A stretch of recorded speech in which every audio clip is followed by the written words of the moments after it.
How to connect Crunchyroll to TV.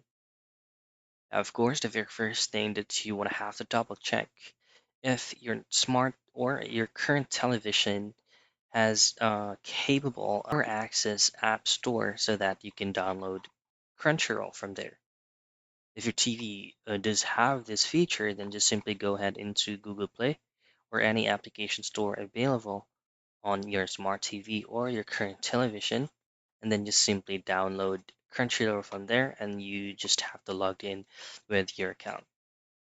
However, if your TV does not have a feature of downloading an application, what you want to do is just to use the web version of Crunchyroll. Just head straight to a working web browser on your TV and then go directly to Crunchyroll's official website. Those are the things that you can do for you to be able to connect Crunchyroll to your TV.